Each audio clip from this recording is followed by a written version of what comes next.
নির্বাচন পরে দাও, শুধুমাত্র ডক্টর ইউনূসরে 5 বছর যদি রাখা যায়, আমার কাছে মনে হয় 55 বছরের পিছিয়ে যাওয়া বাংলাদেশটা 100 বছর পর্যন্ত অগ্রগামী উনি নিয়ে যেতে পারবে, ঠিক কিনা?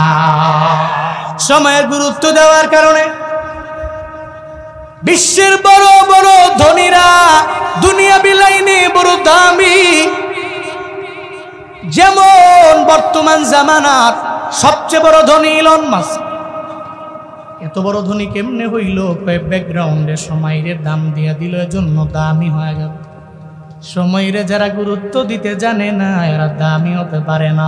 যেই জাতি সময়ের গুরুত্ব দিতে জানবে এদের দাম আমার আল্লাহ বাড়ায়া দিবে। এই যে সময়ের ব্যবধানে ডক্টর ইউনূসের দাম আল্লাহ বাড়ায়া দিল।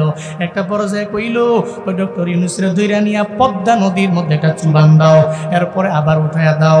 এই যে ইউনূসের নাম ধইরা ধইরা এমন মন্তব্য যে করলো, সময়ের ব্যবধানে তার নাম নেওয়ার মতো দেশের লোক নাই। আবার যারা নেয় তারা মাস্ক পইরা ফেসবুকের মধ্যে ছবি ছাড়ে, মাস্ক পইলে ছাড়তে পারে না। সমাজের মধ্যে দিব্যি চলাফেরাও করতে পারে না। একটা মানুষ ভালো করে না এলাকার মধ্যে চলতে পারে না। ডক্টর ইউনূসের দাম আল্লাহর কাছে এত পরিমাণে বাড়ল, সময়ের গুরুত্ব দিয়ে দিল, মানুষের গীবত করে নাই, দাম বেড়ে গেল। শুধু তাই না রে বাবা, এই যে 3-4 দিন আগে নিজেই দেখলাম, আপনারা অনলাইনে দেখলেন, বিমস্টেক, এই যে দক্ষিণ এশিয়ার সবচেয়ে বড় একটা আঞ্চলিক যেটা গ্রুপ আছে, ওই গ্রুপের মধ্যে ওই বন্ধনের যে বিমস্টেক গ্রুপের প্রধান তাকে বানানো হলো। বাংলাদেশ, মায়ানমার, শ্রীলঙ্কা, নেপাল, ভুটান, এরপর থাইল্যান্ড সহ 7টা দেশের প্রধান তারে বানানো হলো।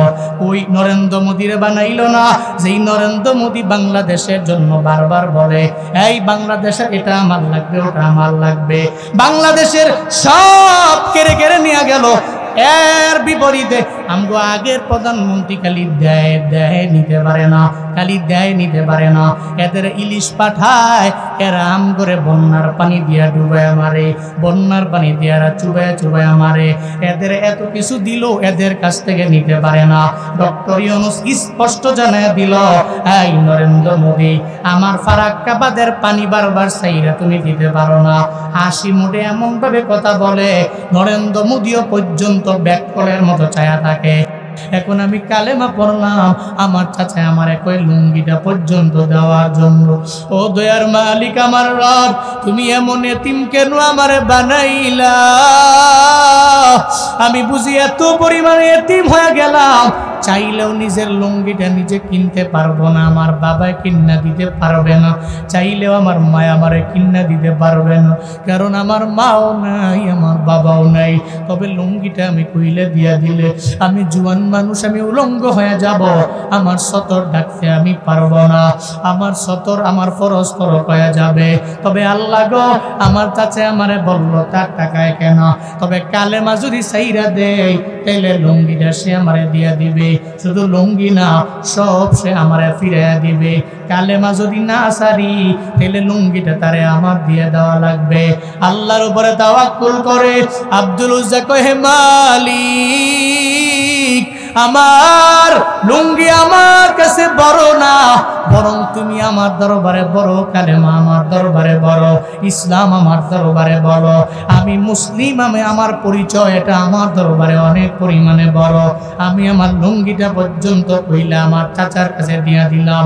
ধরেন গো চাচা, যেই লুঙ্গির জন্য আমারে বললেন কালেমা ছেড়ে দেওয়ার জন্য, ওই লুঙ্গি আর নিজের পরনে রাখলাম না, আপনার লুঙ্গি আমি আপনার হাতের মধ্যে দিয়া দিলাম। আব্দুল উজ্জা লজ্জাস্থান ধরে ধরে দৌড়ে রানা ওই সৎ মায়ের দরওয়াজার সামনে গিয়া দাঁড়াইয়া, দরওয়াজার কিনারায় দাঁড়াইয়া ডাক দেয়, মা গো, ঘরের মধ্যে আসনি? আমি তোমার ঘরের দরওয়াজার সামনে দাঁড়াইয়া রইলাম। একবার ডাক দেয় সৎ মা, দরওয়াজা ওপেন করে না। 2 বার যখন ডাক দেয় ওপেন করে না। একটা পর্যায়ে যখন 3 বার ডাক দেয়, সঙ্গে সঙ্গে আব্দুল উজ্জার সৎ মা দরওয়াজা ওপেন করে দেয়। তাকায় দেখে রে, আব্দুল উজ্জার পরনের মধ্যে কোনো কিছু নাই। একটা জুয়ান পোলা উলঙ্গ হয়ে দরওয়াজার সামনে দাঁড়ানো। লজ্জা পেয়ে গেল, যখন দরওয়াজা লাগায় বলে, আব্দুল উজ্জা রে, তোমার এমন হালাত কেন? পরনের মধ্যে কোনো কাপড় নাই কেন? পরনের লুঙ্গিটা পর্যন্ত তোমার নাই কেন? কেন তুমি উলঙ্গ হইয়া দরওয়াজার সামনে এসে দাঁড়ায় আমারে ডাকবি না? আব্দুল উজ্জা কয়, মা গো, আপনি তো ভালো করেই জানেন দুনিয়াতে আমার কেউ নাই। আমার আপন বলতে আমার বাবাও নাই, আমার আপন বলতে আমার মাও নাই। আমি বড় এতিম, আমি বড় অসহায়। আপনি এটা ভালো করেই জানেন গো আমার মা। আমি চাচার সামনে খানার প্লেটের মধ্যে আমি কালেমা পড়লাম। আমি কালেমা পড়ে মুসলমান হওয়ার পরে আমার চাচায় কয় লুঙ্গিটা পর্যন্ত তাকে দিয়ে দেওয়ার জন্য। আমি দেরি করি নাই, কালেমা বাঁচাইতে যে লুঙ্গিটা দিয়ে আসলাম। এখন মা গো, ঘরের মধ্যে লজ্জাস্থান ঢাকার জন্য কোনো কিছু আসেনি, আমারে দাও না। এই সাতক্ষীরার যুবকেরা, এই শ্যামনগরের যুবকেরা, তোমরা তো জুয়ান হইছো ইমানওয়ালা, বাবায় মুসলমানের জন্য আমি তুমিও মুসলমান। আমাদের তো চলার পথে কালেমার জন্য একটু রক্ত দেওয়া লাগে নাই, একটা লুঙ্গিও দেওয়া লাগে নাই, একটা টুপি পর্যন্ত দেওয়া লাগে নাই, কারোর সাথে ঝগড়াও করা লাগে নাই রে বাবা। এত দামি মুসলমান আমরা, এত দামি ইমানদার আমরা, এমন ঘরের মধ্যে জন্ম নিলাম, ইমানদার ঘর। কিন্তু আব্দুল উজ্জার এত পরিমাণে কষ্ট, বাবার মার দরবারে বলে, মা গো, শুধুমাত্র তুমি আমার একটা কিছু দাও, আমি লজ্জাস্থান ঢাইকা তোমার দরবারে আমি থাকবো না, আমি চলে যাব আমার মদিনাওয়ালা নবীর দরবারে। ভাই আব্দুল উজ্জারে, ঘরের মধ্যে তো আমার কিছু নাই। ভাই না না, কিছু একটা থাকলে আমারে দিয়া দাও, কোন রকম লজ্জাস্থান ঢাকতে পারলেই হয়ে গেল। আব্দুল উজ্জার মা কয়, এই আব্দুল উজ্জা, আমার ঘরে একটা কম্বল আছে রে, এই কম্বলটা চাইলে তুমি নিয়ে যাইতে পারো। এটা কম্বল থাকলেও তুমি আমারে দাও, প্রয়োজনে আমি দুইটা ভাগ করবো। এরপরে আমার 70টারে ডাইকা তোমার দরবারে আমি থাকবো না, তোমার এলাকার মধ্যে আমি থাকবো না, আমারে বিদায় দিয়া দিবা, চলে যাব আমি মদিনায়, চলে যাব আমি নবীর রওজায়। যখন কম্বলটা যখন হাতের মধ্যে দেয়, সঙ্গে সঙ্গে দুইটা টুকরা করে 70টারে ডাইকা সৎ মায়ের দরবারে বলে, মা রে, দুনিয়াতে কালেমা পড়লে মুসলমান যদি হতে পারো, তাহলে হয়তো দুনিয়াতে কোনো এক জায়গায় মোলাকাত হবে, দুনিয়াতে যদি নাও হয় জান্নাতে মোলাকাত হয়ে যাবে। আমারে বিদায় দাও, বিদায় দাও, চলে যাব মদিনাওয়ালা নবীর দরবারে। চিল্লা পড়বেন মারহাবা। নবী নবী করে আর কত কাল আমি কাঁদব, নবী নবী করে আর কত কাল আমি কাঁদব। একটু বলবেন আমার সাথে, একটু বলেন জবান পিলা, নবী নবী করে আর কত কাল, আপন নয়নে কবে জানি, আপন নয়নে কবে জানি, প্রিয় নবীকে আমি দেখব, নবী নবী করে আর কত কাল আমি কাঁদব, নবী নবী করে আর কত কাল আমি কাঁদব। এই কান্দনে কবে জানি হবে সমাধি, কেঁদে কেঁদে বুকের মাঝে হয়েছে নদী, এই কান্দনে কবে জানি হবে সমাধি, কেঁদে কেঁদে বুকের মাঝে হয়েছে নদী, সেই নদী কেঁদে বলে, সেই নদী কেঁদে বলে জলে সাগর বানাবো নবী নবী করে আর কত কাল আমি কাঁদব নবী নবী করে আর কত কাল আমি কাঁদব নবী নবী করে আর কত কাল আমি কাঁদব।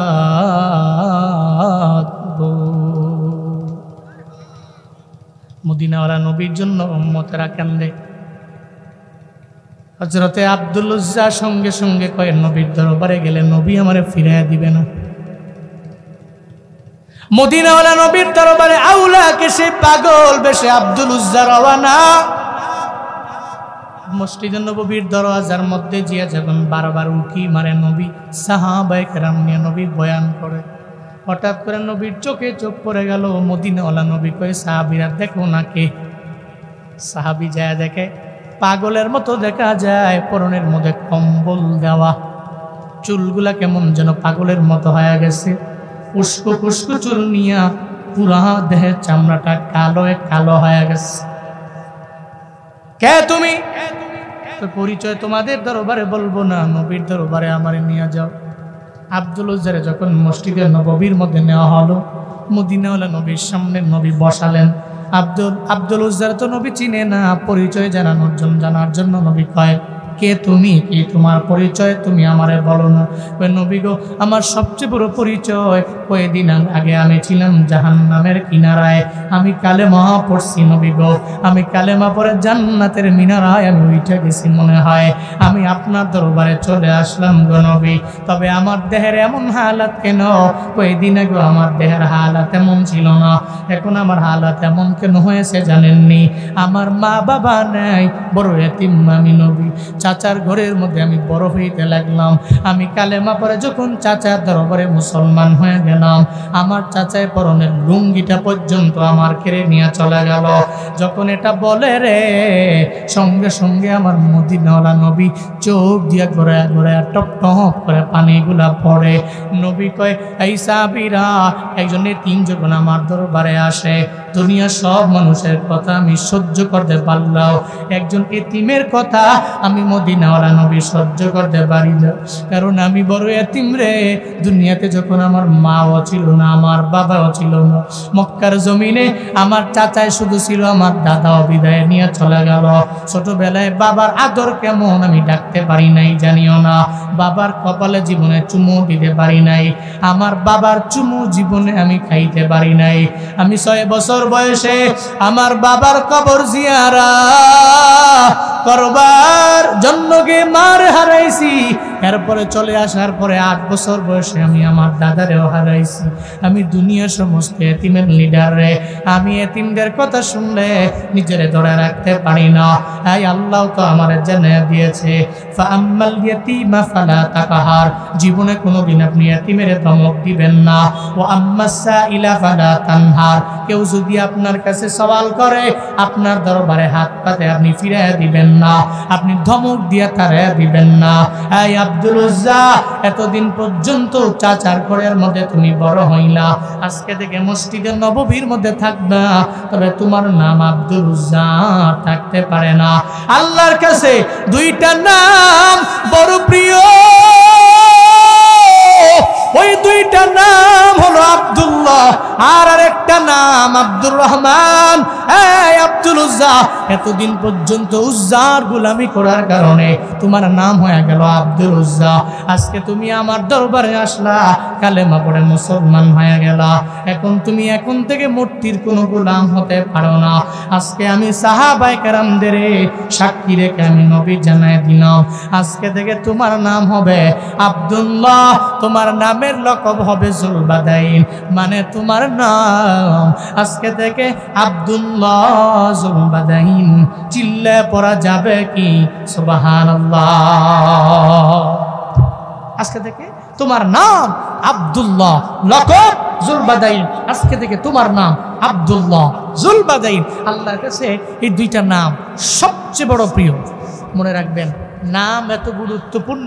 হাসরের ময়দানে বান্দার সওয়াবের পাল্লা, বদের পাল্লা যখন সাওয়া সাওয়া হবে, ইকুয়াল হবে, সমান হবে, তখন তো সবাই অবাক হবে, ব্যক্তি কি জান্নাতে যাবে নাকি জাহান্নামে যাবে? তার তো সওয়াবের পাল্লা যেমন, বদের পাল্লাও তেমন। এখন যাবে কই, জান্নাতে না জাহান্নামে?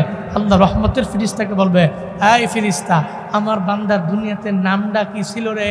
তখন বলবে, নাম ছিল আব্দুল্লাহ, নাম ছিল আব্দুর রহমান, নাম ছিল আব্দুল লতিফ, নাম ছিল আব্দুল কুদ্দুস, নাম ছিল আব্দুল হামিদ, নাম ছিল আবু বকর, নাম ছিল ওমর, নাম ছিল কাসেম। এত সুন্দর সুন্দর নাম তার ছিল।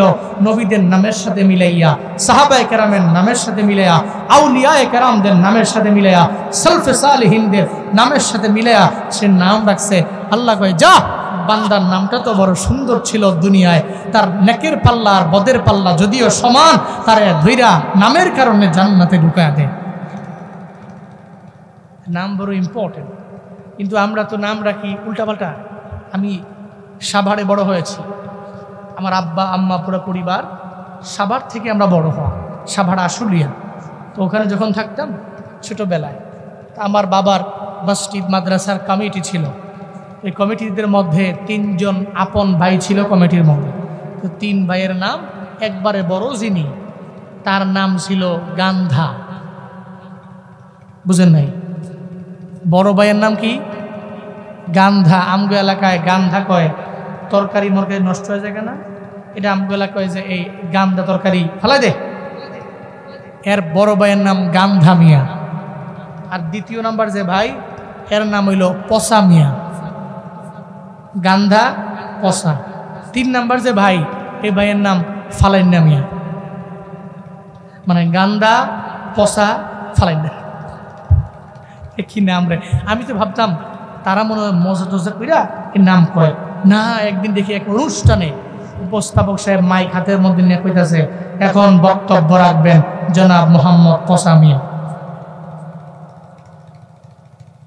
এখন বক্তব্য রাখবেন জনাব মোহাম্মদ। আমি কি না, তাহলে তারা মজা করে কয় না, সিরিয়াস নাম এটা। অথচ এটা কোনো নামের কাতারে পড়ে? গান্ধা মিয়া, পসা মিয়া, ফালেন্না মিয়া, এগুলা কোনো নামের কাতারে পড়ে? মুসলমানের ঘরের সন্তানের নাম এমন হবে কেন? মুসলমান ঘরের সন্তানের নাম তো হবে সুন্দর নাম, নবীদের নামের সাথে মিলিয়ে নাম রাখবে, সাহাবায়ে কেরামদের নামের সাথে নামে মিলিয়ে এরপর নাম রাখবে। কারণ নাম এত ইম্পর্টেন্ট। হাসরের ময়দানে নেকের পাল্লা, বদের পাল্লা সাওয়া হইলে, সমান হয়ে গেলে, ইকুয়াল হয়ে গেলে নামের কারণে জান্নাতি হওয়া যাবে। আল্লাহ আমাদের সবাইকে ইন ফিউচারে আমাদের ঘরে যে আগত সন্তানগুলো আল্লাহ পাক আমাদের ঘরের মধ্যে দিবে, আমাদের নাতি আসবে, নাতির আসবে, সুন্দর বাছাই কইরা সাহাবায়ে কেরাম, আম্বিয়া আলাইহিমুস সালাতু ওয়াস সালামদের নামের সাথে মিল দেখে নাম রাখার তৌফিক দান করেন। সকলে পড়ি আমিন। আরো জোরে পড়েন আমিন। আর একটু চিল্লায় পড়েন আল্লাহুম্মা আমিন। আব্দুল্লাহ জুলবাদাইন, আজকে থেকে তোমার নাম। তাহলে এই যে আব্দুল্লাহ জুলবাদাইনের এই কিসসা সহিহা আমি বর্ণনা করার কারণ কি জানেন? এই আব্দুল্লাহ জুলবাদাইনের মতো ঈমানওয়ালারা রবের দরবারে লাভবান, কিন্তু যারা এভাবে ঈমান আনতে পারবে না এরা ক্ষতিগ্রস্ত। আল্লাহ কয়, আবু জাহালের লাইফে এমন কোনো কিছু নাই, এজন্য সে ক্ষতিগ্রস্ত। আব্দুল্লাহ জুলবাদাইনের লাইফে কষ্ট আছে, স্যাক্রিফাইস আছে, তেগ আছে, এরপরও ঈমান ছেড়ে দেয় নাই। লুঙ্গি কেড়ে নিয়েছে, এরপরও ঈমান ছেড়ে দেয় নাই। এজন্য আব্দুল্লাহ জুলবাদাইন লাভবান। চিল্লায় পড়েন না সুবহানাল্লাহ। তাহলে লাভবান হওয়ার মানদণ্ড 1 নম্বরে কি? কথা বলেন না কেন? লাভবান হওয়ার মানদণ্ড 1 নম্বর ঈমান, 2 নম্বর ওয়া আমিলুস সলিহাত। ঈমান আনলাম, কালেমা পড়লাম, নামাজ পড়া লাগবে না? লাগবে? লাগবে নাকি খালি মাছ ধইরা আইনা খাইলেই চলবে? এ চলবে না। মাছ ধইরা খাইছি যার মাছ তার গুণ গাইতে হইবে। তো গুণ গাইব কেমনে? 5 ওয়াক্ত নামাজের মাধ্যমে। খালি সুন্দরবনে গিয়া মধু আনলেই হবে না। সুন্দরবনে গিয়া মাছ টাছ বড় মাছ আইনা বিক্রি করিয়া মোস্ট রিচেস্ট ম্যান হলে হবে না। এই সুন্দরবনের প্রত্যেকটা প্রাণী, এই নদীর সমস্ত মাছ, এগুলো কে দিয়েছেন? কে দিছেন? আপনারা গিয়ে চাষ করছেন? আল্লাহ দিছেন, তাহলে যে আল্লাহ দিছেন আপনি কি আল্লাহরে খুশি করার দরকার নাই? আল্লাহরে খুশি করতে হলে নামাজ লাগবে। কি লাগবে? কি লাগবে? তাহলে ইমানের পরে আমরা নামাজ পড়বো। রাজি আছি তো ইনশাআল্লাহ? নামাজ পড়বো, আমল করব, মাঝে মাঝে তাহাজ্জুদ, ইশরাক, আওয়াবিন, নফল ইবাদত পড়ে রবের দরবারে কান্নাকাটি করব। যাকাত ফরজ হলে যাকাত প্রদান করব। এরপরে মাঝে মাঝে দান সদকা তো করার প্রয়োজন আছে না নাই? আছে না নাই? মনে রাখবেন, আপনার বড় বিপদ, বড় মুসিবত একটা আমল শিখাইয়া দিই। আপনি কাজ করার জন্য আপনার একটা দামি কাজ জরুরি, এটা না হলে হবেই না। আপনি রওনা হবেন, আপনার এলাকা থেকে সাতক্ষীরা শহরে যাবেন, নিয়ত করেছেন একটা দামি ভালো কাজ করবেন। মনে রাখবেন, সকালে ফজরের নামাজের পরে বের হইয়াই আপনি 200 টাকা, 500 টাকা, 1000 টাকা মুট কইরা ফি সাবিলিল্লাহ আল্লাহকে ওয়াস্তে দান কইরা এরপরে আপনার বড় কাজের জন্য, এটা বড় ডিল করার জন্য আপনি যান। খুদার কসম, আপনার এই দানের বদৌলতে আল্লাহ পাক রব্বুল আলামিন আপনার এই কাজে সাকসেস। আমি আমার লাইফে পেয়েছি, এই জন্য আমি বলি। আমি আমার লাইফে পেয়েছি, এই জন্য আমি বলি। আপনারাও ট্রাই করেন। মনে রাখবেন, দান এমন এক ইবাদত, আপনার সমস্ত বড় বিপদ থেকে এই দান ফিরায় রাখে, আপনার বড় মুসিবত থেকে এই দানটা ফিরায় রাখে। দান আইসা সামনে দাঁড়ায় জায়গায়, এই বিপদ আসতে পারবা না, স্টপ। মুসিবত আসতে পারবা না, স্টপ। বান্দার ব্যর্থতার জিন্দেগি আসতে পারবা না, খালি সফল হবে, স্টপ। নবীজি বলেছেন, আর সাদাকা তারাদ্দুল বালা, এটা বালা মুসিবত সব কিছু দূর করে দেয়। তাহলে আপনার নেক আমলের মাঝে দানও আছে, আপনার নেক আমলের মাঝে নামাজও আছে, আপনার নেক আমলের মাঝে রোজা আছে, আপনার নেক আমলের মাঝে হজ আছে, আপনার নেক আমলের মাঝে যাকাত আছে।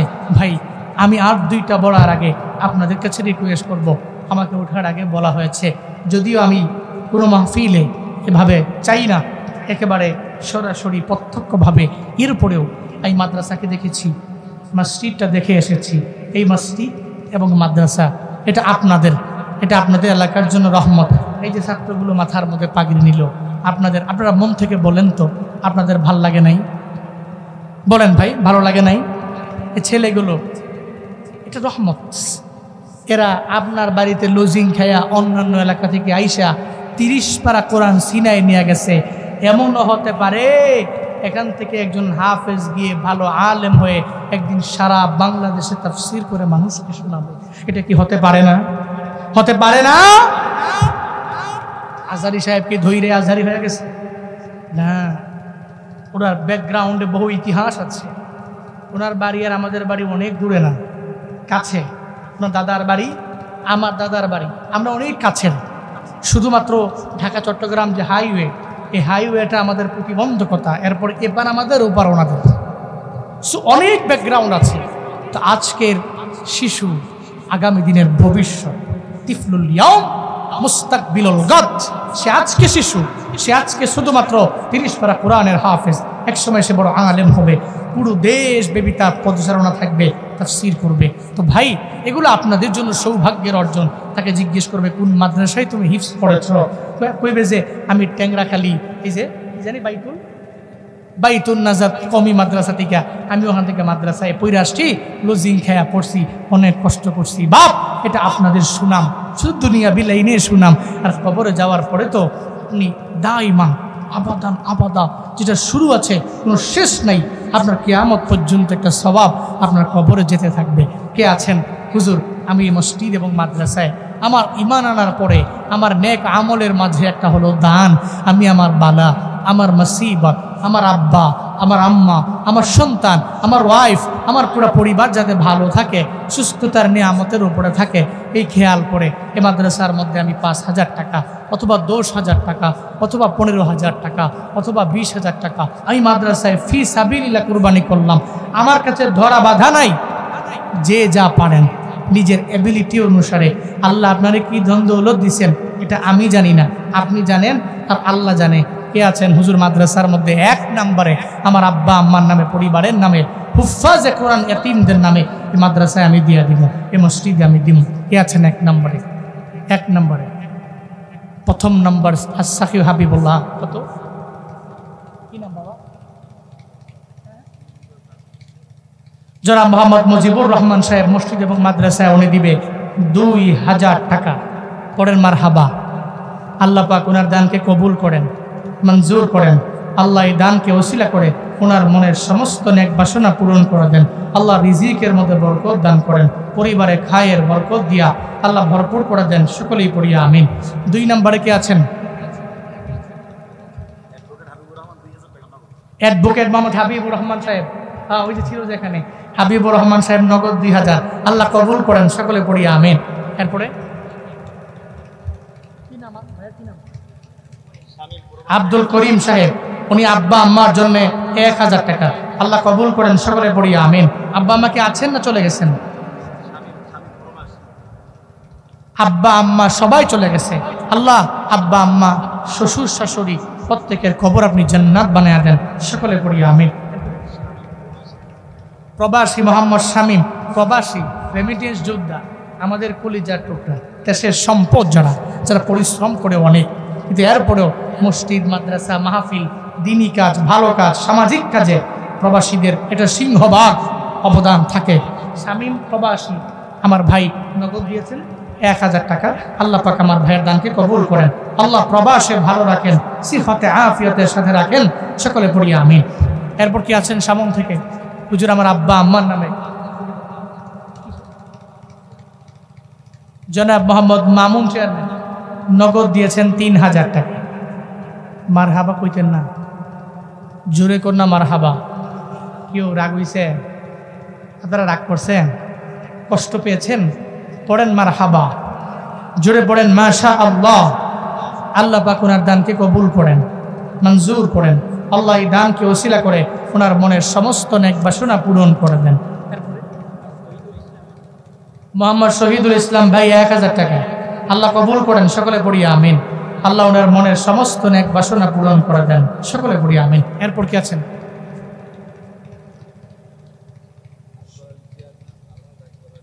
আলহাজ আকবর আলী চেয়ারম্যান নগদ দিয়েছেন 2000 টাকা। আল্লাহ কবুল করেন, সকলে পড়িয়া আমিন। আল্লাহ ওনার রিজিকে বরকত দান করেন। মিন্টু ভাই নগদ 10,000 টাকা। না না, মারহাবা পকেটে থুইয়া দেন, বাড়ি যে কইন গে, তাও কয় না মারহাবা। আরো জোরে কয় না মারহাবা। লিল্লাহে তাকবীর। মিন্টু ভাই উনি মাদ্রাসা মসজিদের জন্য 10,000 টাকা। আল্লাহ পাক এই দানকে কবুল করেন। আল্লাহ যে যে আশা নিয়ে দান করছেন, মনের সমস্ত নেক বাসনা আল্লাহ। হ্যাঁ মাশাআল্লাহ, আমগো শহীদুজ্জামান কাসিমি ভাইয়ার ভাই, মাশাআল্লাহ। আল্লাহ কবুল করেন, আল্লাহ মঞ্জুর করেন। আল্লাহ এই দানকে ওসিলা করে ওনাদের পারিবারিক কবরস্থান জান্নাতের টুকরা বানায়া দেন। আল্লাহ প্রত্যেকের রিজিকের মধ্যে বরকত দান করেন। সকলে পড়িয়া আমিন।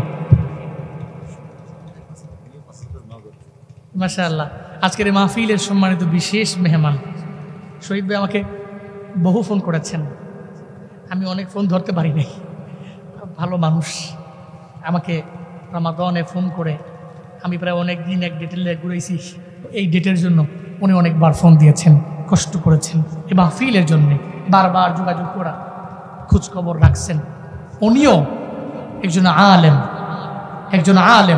আলেম হয়ে উনি নিজেই নিজের মাদ্রাসা এবং মসজিদ যে আছে এই মসজিদ মাদ্রাসায় আজকের এই মাহফিল ওয়াজও করছেন।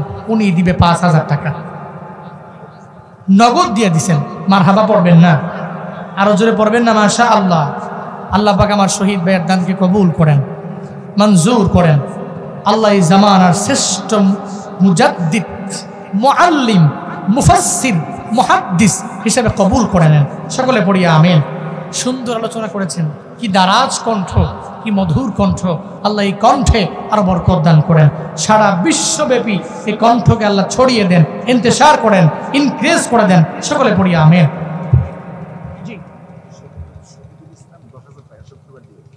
শুক্রবারে দিবে জনাব মোহাম্মদ শফিকুল ইসলাম সাহেব 10,000 টাকা। আল্লাহ আমার শফিক ভাইয়ের দানকে কবুল করেন, মঞ্জুর করেন। আল্লাহ এই দানকে ওসিলা করে ওনার মনের সমস্ত নেক বাসনা পূরণ করে দেন। আল্লাহ কার মনে কি আশা, প্রাণে কি ব্যথা আমি জানি না, প্রত্যেকের মনের সমস্ত বাসনা তুমি পূরণ করে দাও। চিল্লা পড়ে না আমি আগামীকাল দিবে। আব্বার রুহের মাগফিরাত কামনার্থে আব্দুস সুবহান সাহেব আগামীকাল দিবে 5,000 টাকা। দুইজনে ভাটার সর্দার 5,000 টাকা আব্বার রুহের মাগফিরাতে। আল্লাহ কবুল করেন, আল্লাহ মঞ্জুর করেন, আল্লাহ ভাটাতে বরকত দিয়া ভরপুর করে দেন। সকলে পড়ি আমিন।